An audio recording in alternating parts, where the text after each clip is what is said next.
তুমি প্ৰমাণ কৰি দিলা প্ৰিয়া, তুমি যে মোৰেই ছোৱালী। সতিনী বায়াৰৰ ওপৰত তুমি মানে ভালকৈ প্ৰতিশোধ লৈ আছা। প্ৰতিশোধ নল'ম আৰু মই সেয়াটো কেতিয়াও হ'ব নোৱাৰে।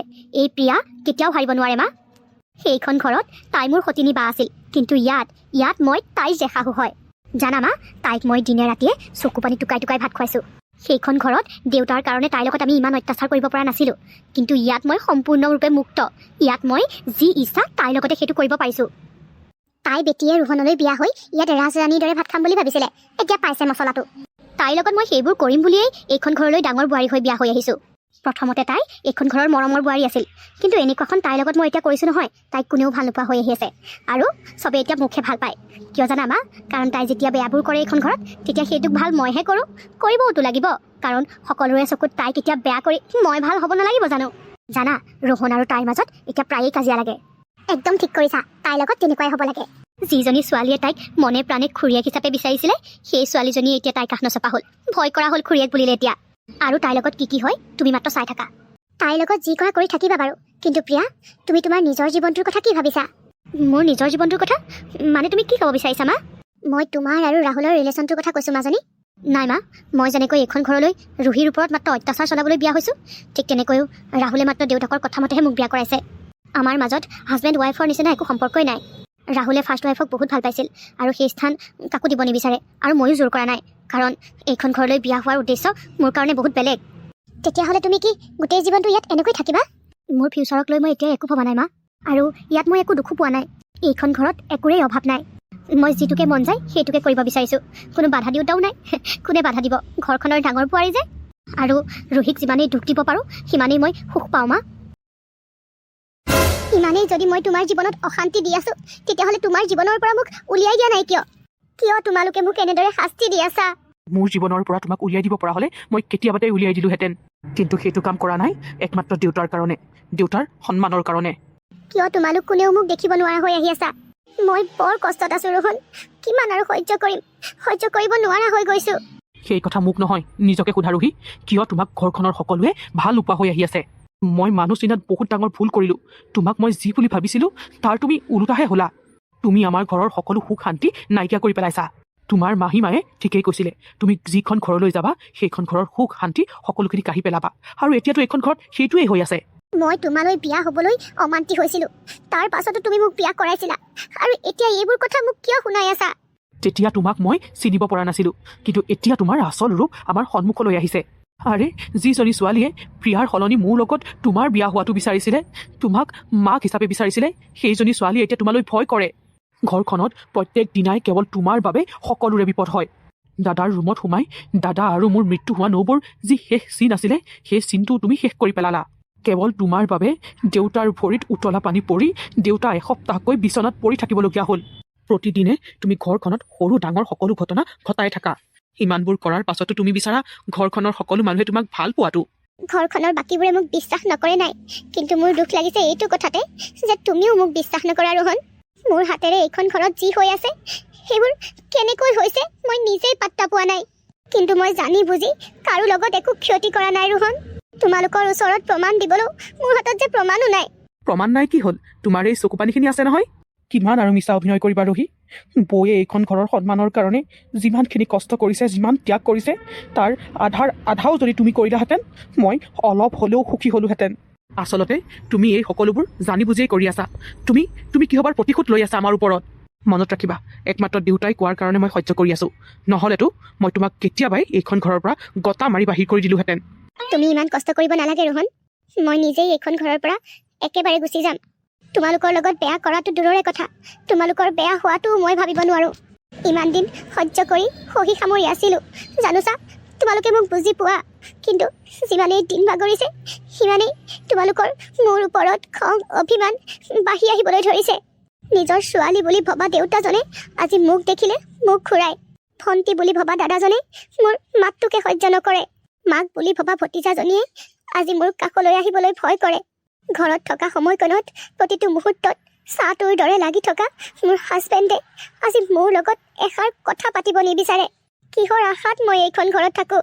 মোৰ উপস্থিতিয়ে তোমালোকক যদি ইমান অশান্তিয়েই দিয়ে, তেতিয়াহ'লে তোমালোকৰ এই অশান্তিৰ কাৰণ আৰু মই হৈ থাকিব নিবিচাৰোঁ ৰোহন। তুমি অকণো চিন্তা নকৰিবা ৰোহন। মোৰ কাৰণে এইখন ঘৰলৈ দুখ আহিছে, অশান্তি হৈছে। গতিকে এইখন ঘৰক আৰু মই কেতিয়াও দুখত থাকিবলৈ নিদিওঁ। অতি সোনকালেই মই মোৰ নিজৰ ব্যৱস্থা নিজেই ল'ম।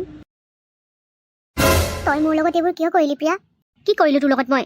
মোৰ লগত এইখন ঘৰত এইবোৰ ঘটনা তইয়েই ঘটাই থকা নাই জানো? আচলতে তই সতিনী যি সতিনী হৈয়ে থাকিবি। ঘৰখনত সকলোৱে তোক বেয়া পায়, আৰু তই ঘৰখনৰ লগত যেতিয়া বেয়া কাম এটা কৰ, যেতিয়া তোক সকলোৱে কথা শুনাব বিচাৰে, তেতিয়া মই তোৰ লগ দিওঁ, সকলোকে বুজাওঁ তোক একো নক'বলৈ। আৰু এতিয়া তইয়ে মোক ওলোটাই সন্দেহ কৰিছ।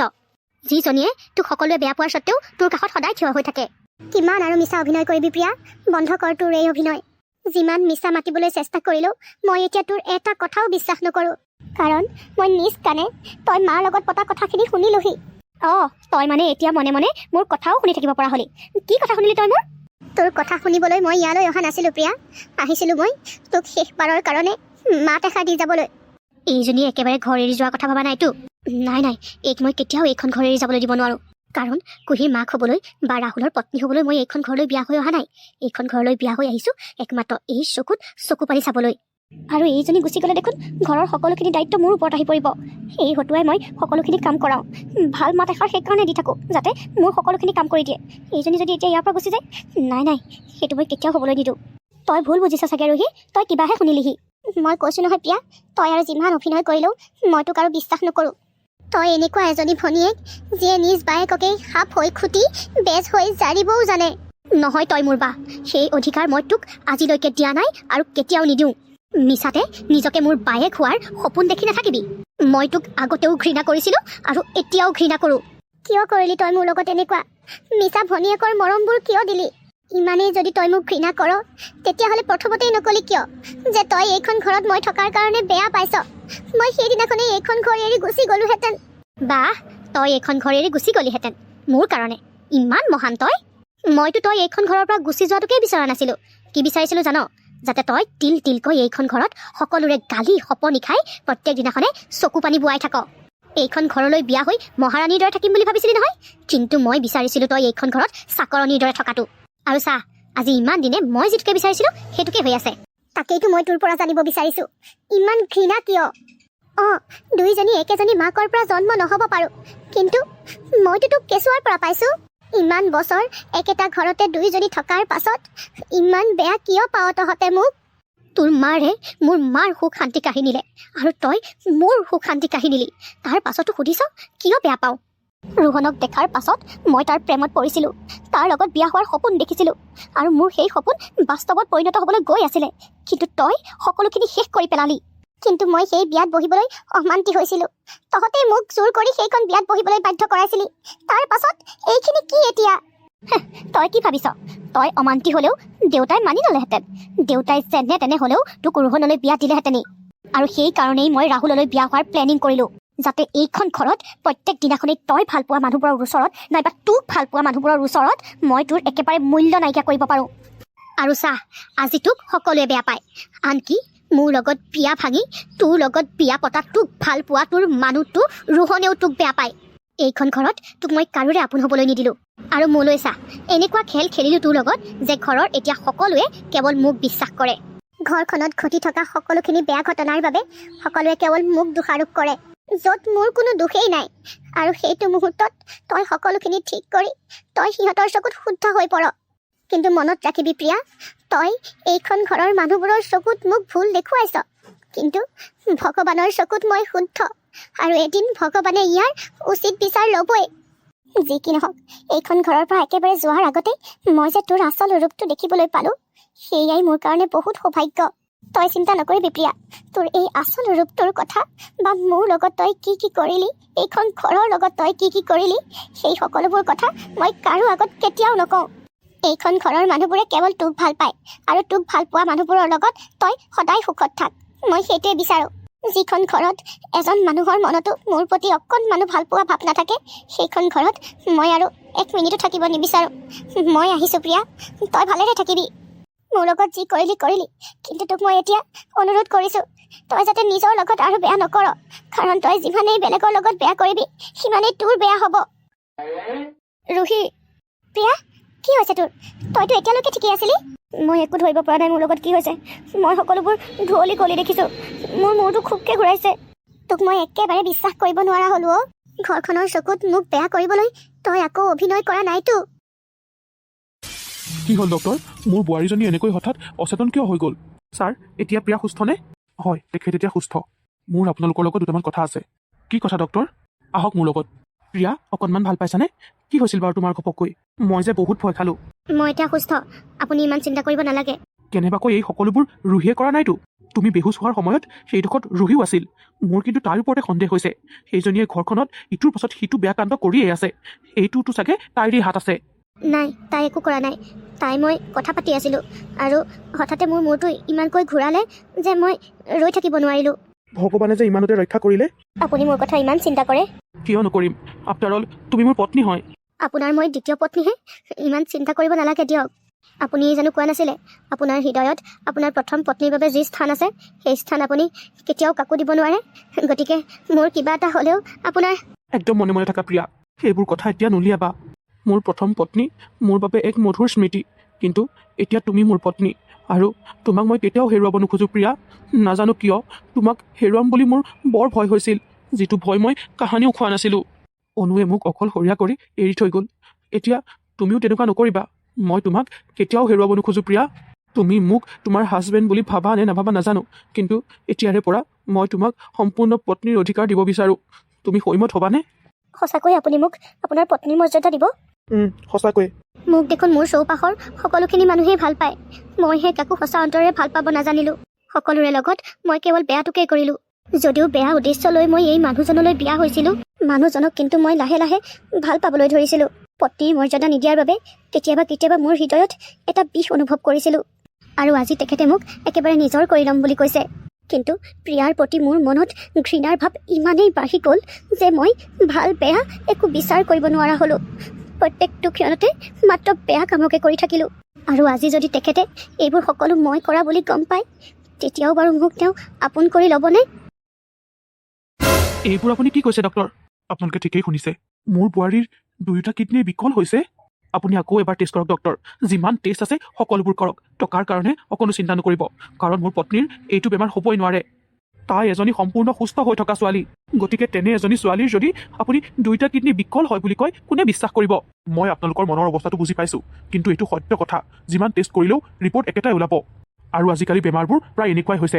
প্ৰথম অৱস্থাত কোনো ধৰণৰ চিমটম দেখা নিদিয়ে, কিন্তু একেবাৰে শেষত যেতিয়া হাতত সময় নাথাকে তেতিয়াহে ধৰা পৰে। মই মোৰ বোৱাৰীক ভাল কৰিবৰ বাবে যি কৰিব লাগে তাকেই কৰিম ডক্টৰ। মাত্ৰ আপুনি কওক, আমি এতিয়া কি কৰিব লাগিব? মাত্ৰ এসপ্তাহৰ ভিতৰত আপোনালোকৰ পেচেণ্টৰ কিডনী ট্ৰান্সপ্লাণ্ট কৰিব লাগিব। ইতিমধ্যে বহুতখিনি ইনফেকশ্যন হৈছে, আৰু এসপ্তাহতকৈ যদি দেৰি কৰে তেতিয়া কিন্তু পেচেণ্টৰ কি হ'ব সেইটো মই ক'ব নোৱাৰিম। কি কৈছে ডক্টৰ? এসপ্তাহ? ইমান কম দিনৰ ভিতৰত? হয়, ঠিকেই শুনিছে। আৰু এই এসপ্তাহৰ ভিতৰত আপোনালোকে কিডনী যোগাৰ কৰিবই লাগিব। ডক্টৰ, যিমান টকা লাগে মই সিমান দিম। কিডনী এটা আপোনালোকে যোগাৰ কৰি দিব নোৱাৰিবনে? বেলেগ ব্লাড গ্ৰুপৰ হোৱা হ'লে আমি বাৰু কথাটো এবাৰ চিন্তা কৰি চালোহেঁতেন, কিন্তু আপোনালোকৰ পেচেণ্টৰ ব্লাড গ্ৰুপ AB নিগেটিভ, যিটো একেবাৰে ৰেয়াৰ। গতিকে এইটো ব্লাড গ্ৰুপৰ কিডনী আমি যে যোগাৰ কৰি দিব পাৰিম, সেইটো আমি আপোনালোকক কথা দিব নোৱাৰোঁ। আকৌ কৈছোঁ, আপোনালোকৰ হাতত মাত্ৰ এসপ্তাহ আছে। যিমান পাৰে সিমান সোনকালে কিডনী যোগাৰ কৰক। দেউতা, ভগৱানে আমাৰ লগতে এইবোৰ কিয় কৰি আছে? কি হ'ব এতিয়া? তই বেছি উত্তেজিত নহবিচোন, মই বিয়ৈকো খবৰটো দিওঁ। মই আপোনালোকৰ আগত সেইদিনাখনেই কৈছিলোঁ যে আপোনালোকৰ হাতত মাত্ৰ এসপ্তাহ আছে। আপোনালোকে কথাটো গুৰুত্ব সহকাৰে লোৱা নাই কিয়? আমি চেষ্টা কৰি আছোঁ ডক্টৰ। ইমানখিনি টকা দিবলৈ ৰাজি আছোঁ যদিও আমি প্ৰিয়াৰ লগত মেটচিং হোৱা কিডনী বিচাৰি পোৱা নাই। পেচেণ্টৰ ইতিমধ্যে বহুতখিনি ইনফেকশ্যন হৈ গৈ আছে। পাছত যদি কিবা এটা হয় তেতিয়াহ'লে আমাক দুখ নিদিব, কিন্তু এতিয়াই কৈ থলোঁ। যাদৱ, মোৰ ছোৱালীজনী এখোজ দুখোজকৈ মৃত্যুৰ দুৱাৰ দলিলৈ গৈ আছে। মই বাপেকটো হৈ একো কৰিব পৰা নাই। কি পাপৰ শাস্তি পাইছোঁ আমি? ছোৱালীজনীৰ এনেকুৱা এটা অৱস্থা কোনহতে চাই থাকোঁ বাৰু? কি কৰোঁ অ' যাদৱ, কি কৰোঁ মই? তই এনেকুৱাখন নকৰিবিচোন জিতেন, ধৈৰ্য ধৰ। ভগৱান, মোৰ ছোৱালীজনীক তুমি ভাল কৰি দিয়া। তাৰ সলনি তুমি মোকেই মাৰি নিয়া। তুমি বাৰু মোৰ সেই ফুল কোমলীয়া ছোৱালীজনীৰ লগতহে এনেকুৱা এটা কৰিব পাৰিলানে? তোমালোক অলপ শান্ত হোৱা। এইটো সময়ত আমি যদি ইমান অস্থিৰ হৈ পৰোঁ তেতিয়াহ'লে সমাধানৰ বাট আমি কেনেকৈ উলিয়াম? ৰোহন, মই যে পেপাৰত দিয়া কথাটো কৈছিলোঁ, দিছিলি নেকি? কেনেবাকৈ ডনৰ ওলাইছে নেকি? নাই দেউতা, কিডনী ডনাৰৰ বাবে ফোন নহাটো নহয়, আহিছে। কিন্তু বৌৰ লগত মেটচিং কিডনী এটাও পোৱা নাই দেউতা। আচলতে বৌৰ ব্লাড গ্ৰুপটো বহুত ৰেয়াৰ, সেইকাৰণে আমি ডনৰ বিচাৰি পোৱা নাই। কি হ'ব দেউতা, মোৰ বৰ ভয় লাগিছে। আমি বাৰু প্ৰিয়াক হেৰুৱাই পেলাম নেকি? অন্ততঃ মই জীয়াই থকালৈকে সেইটো কেতিয়াও হ'বলৈ নিদিওঁ দাদা। ৰুহি চোৱা, আমি এনেই চিন্তিত হৈ আছোঁ, গতিকে তুমি আহি যি টিবোৰ কৰি নাথাকিবাহি। আপোনালোকৰ মনত মোৰ প্ৰতি ইমানেই ঘৃণাৰ ভাৱ আছে যে প্ৰিয়াৰ লগত যে এনেকুৱা হৈ আছে সেইটো কথা কোনেও মোক কোৱাৰ প্ৰয়োজনীয়তা বোধেই নকৰিলে। ৰুহি প্লিজ, ঘৰখনত সদায় তোমাৰ কাৰণে অশান্তি হৈ থাকে। এতিয়া হস্পিটেলত আহি অশান্তি নকৰিবা। তোমাৰ এই অভিযোগবোৰ শুনিবলৈ আমাৰ হাতত এতিয়া সময় নাই। তোমাৰ লগত বেছিকৈ কথা পাতি থাকিলে মই মোৰ নবৌক হেৰুৱাব লাগিব। মনত ৰাখিবা ৰোহন, তাই তোমাৰ নবৌ হ'ব পাৰে, কিন্তু প্ৰথমতে মোৰ ভণ্টি হয় আৰু মোৰ ভণ্টিৰ প্ৰতিটো কথা জনাৰ অধিকাৰ মোৰ আছে বুলি মই ভাবোঁ। এতিয়া হস্পিটেললৈ আহি খবৰ লোৱাতহে গম পালোঁ যে তাইৰ 2টা কিডনীয়ে বিকল হৈ গৈছে। দেউতা, তুমি তোমাৰ ছোৱালীক হেৰুৱাবা বুলি ভয় খাব নালাগে, কাৰণ মই সেইটো কেতিয়াও হ'বলৈ নিদিওঁ। দেউতা, মই মোৰ কিডনী এটা তাইক দিম, কাৰণ মোৰ লগতহে তাইৰ কিডনী মেটচিং কৰিব। ৰুহি, মইচোন পাহৰিছিলোৱেই, তোৰ আৰু ভনীয়েৰৰ ব্লাড গ্ৰুপ একেই। কিন্তু ৰুহি, এজনী ছোৱালীৰ জীৱনটো বচাবলৈ গৈ মই কেনেকৈ দ্বিতীয়জনী ছোৱালীৰ জীৱনটো ধ্বংসৰ মুখলৈ ঠেলি দিওঁ। তুমি অকণো চিন্তা নকৰিবা দেউতা, মোৰ একো নহয়, আৰু লগতে মই ভণ্টিকো একো হ'বলৈ নিদিওঁ। তই সঁচাকৈয়ে কৈছনে? তই সঁচাকৈ মোৰ ছোৱালীক তোৰ কিডনী এটা দিবি? মা, মই সঁচাকৈয়ে কৈছোঁ।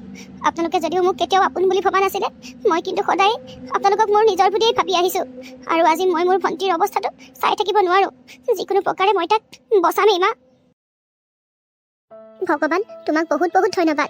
তুমি যে মোক কাৰোবাৰ জীৱন এটা বচাবৰ বাবে যোগ্য বুলি ভাবিলা। কিন্তু ঘৰখনৰ মানুহবোৰৰ মনত কিয় মোৰ প্ৰতি এতিয়াও অকণমান ভাল পোৱা ভাৱ আনি দিব নোৱাৰিলা? নাই, তেনেকৈ নকবি ৰুহি, নহ'লে যে তই স্বাৰ্থপৰ হৈ যাবি। আৰু তই স্বাৰ্থপৰ হ'ব নোৱাৰ। তই তোৰ ভনীয়েৰক দিয়া কিডনীৰ বিপৰীতে এইখন ঘৰৰ মানুহবোৰৰ মৰম আশা কৰিব নোৱাৰ। ঘৰখনৰ সকলোৱে তাইৰ খবৰ লয়, তাইৰ বাবে চিন্তা কৰে, কিন্তু ময়োতো একেই অপাৰেশ্যন কৰা। মোৰ খবৰ ল'বলৈহে কাৰো যেন সময়ে নাই। আচলতে ঘৰখনৰ মানুহবোৰৰ মনত মোৰ প্ৰতি ইমানেই ঘৃণাৰ ভাৱ জাগিলে যে মই এতিয়া নিজৰ প্ৰাণ দিলেও সিহঁতৰ মনত ভাল পোৱা ভাৱ আনিব নোৱাৰোঁ। আৰু জোৰ জবৰদস্তি কৰি মোক কাৰোৰে পৰা মৰম ভাল পোৱা নালাগে। এতিয়া মই সম্পূৰ্ণ সুস্থ, মই নিজে খোজকাঢ়িব পাৰিছোঁ। গতিকে মই যি সিদ্ধান্ত লৈছিলোঁ যে এইখন ঘৰৰ পৰা একেবাৰে গুচি যাম, সেই সিদ্ধান্তটো মই এতিয়া ল'ব লাগিব। মই নিজৰ ব্যৱস্থা নিজেই কৰি ল'ম। য'ত মোৰ উপস্থিতিয়ে কাৰোবাক অশান্তি দিয়ে, সেই ঠাইত সেই মানুহৰ অশান্তিৰ কাৰণ মই হ'ব নোখোজোঁ। এতিয়াহে ঘৰখনলৈ উশাহটো ঘূৰি অহা যেন লাগিছে। ভগৱানক বহুত বহুত ধন্যবাদ, তোমাক যে এনেকৈ সুস্থ কৰি তুলিলে। প্ৰিয়া, তোমাৰ যে কিবা এটা হোৱা হ'লে মই যে জীয়াই নাথাকিলোহেঁতেন। হ'ব, হৈ যোৱা কথাবোৰ এতিয়া উলিয়াই থাকিব নালাগে। বৌ, তুমি কিন্তু একেবাৰে সুস্থ হৈছোঁ বুলি নাভাবিবা। দেউতা, আমাৰ ঘৰত যে আগতে কামত সহায় কৰি দিয়া মানুহকেইগৰাকী আছিল, মই সকলোকে আকৌ মাতি পঠিয়াইছোঁ, আৰু সিহঁত কাইলৈৰ পৰা আহিব। বৰ ভাল কৰিলি। তই আজি এই কুহিক মোমায়েকৰ ঘৰৰ পৰা লৈ আহিবিগৈ। তাই চাগে মাকলৈ বৰ মনত পৰি আছে। আনিমগৈ দেউতা। দেউতা, ৰুহি, তুমি যে বেগ চেক লৈ আহিছা? বহুত দিনৰ আগতে নিজৰ মনতে এটা সিদ্ধান্ত লৈছিলোঁ, কিন্তু মাজতে এইখিনি হোৱাৰ বাবে আপোনালোকৰ আগত জনোৱাটো নহ'ল। আচলতে মই এইখন ঘৰ এৰি যোৱাৰ সিদ্ধান্ত লৈছিলোঁ, আৰু তাকে আজি কৰিবলৈ ওলাইছোঁ। জনাই নজনাই মই আপোনালোকৰ মনত বহুতখিনি দুখ দিলোঁ, তাৰ কাৰণে পাৰিলে মাফ কৰি দিব। কি কৈ আছা ৰুহি এইবোৰ তুমি? ৰোহন, ৰুহিয়ে এইবোৰ কি কৈছে? তাই যি কৰিম বুলি ভাবিছে সেইটো কৰিবলৈ দিয়া দেউতা, তাইক নৰখাবা। বৌক কিডনীটো দিলে বুলিয়েই এইখন ঘৰৰ লগত তাই যিখিনি কৰিছিলে সেইখিনি পাহৰি পেলাব নোৱাৰি দেউতা। আমাৰ সুখৰ কাৰণে এই কেতিয়াও কাম কৰি নাপালে, আৰু এতিয়া নিজৰ সুখৰ কাৰণে যাব বিচাৰিছে, যাবলৈ দিয়া। আপোনালোকে ইমান দিনে ৰুহিক এনেই ভুল বুজি থাকিলে। হ'ব প্ৰিয়া, প্ৰথম দিনাখনৰ পৰাই দেখিছোঁ কেনেকৈ তুমি ৰুহিক ছাপোৰ্ট কৰা। কিন্তু যিমান ছাপোৰ্ট কৰিলেও তাই আমাৰ ঘৰৰ বেয়াৰ কাৰণে যিখিনি কৰিলে সেইখিনিক নুই কৰিব নোৱাৰি আকৌ। যিমানখিনি ঘৰখনত অশান্তি হৈ আছিল, বেয়া ঘটনা ঘটি আছিল, সেইখিনি ৰুহিয়ে নহয়, মই কৰি আছিলোঁ। প্ৰিয়া, তুমি এতিয়া মনে মনে থাকাচোন। আজি মোক নৰখাবা মা। চোৱা, ভগৱানে আমি কৰা ভুলৰ শাস্তি মোক কেনেকৈ দিছিলে, কিন্তু একমাত্ৰ ৰুহিয়ে আছিলে যিয়ে নিজৰ জীৱনৰ কথা নাভাবি মোৰ কাৰণে নিজৰ অংগ এটা দান কৰি দিলে। তুমি কি কৈ আছা প্ৰিয়া এইবোৰ? অৱশেষত প্ৰিয়াই নিজৰ ভুলটো বুজি পালে, আৰু আদিৰ পৰা অন্তলৈকে তাই সেইখন ঘৰত কি বেয়া কাম কৰি আছিলে সেইখিনি সকলো কৈ কাঢ়ি দিলে। নিজৰ ভুল বুজি পোৱাৰ বাবে আৰু সৎ মনেৰে ক্ষমা খোজাৰ বাবে ঘৰৰ সকলোৱে তাইক ক্ষমা কৰি দিলে। তাই ভয় কৰি আছিলে তাই এইবোৰ কথা গম পোৱাৰ পাছত ৰাহুলে তাইক বেয়া পাব বুলি, কিন্তু অলপ দেৰি খং কৰি আছিল যদিও অৱশেষত ৰাহুলেও তাইক ক্ষমা কৰি দিলে। ৰোহনে কৰা ভুলৰ বাবে আৰু নিজ পত্নীক বিশ্বাস নকৰাৰ বাবে কাণত ধৰি পত্নী ৰুহিৰ ওচৰত ক্ষমা খুজিলে, আৰু আগলৈ যাতে তেনেকুৱা ভুল নকৰে তাৰ বাবে প্ৰতিজ্ঞা কৰিলে।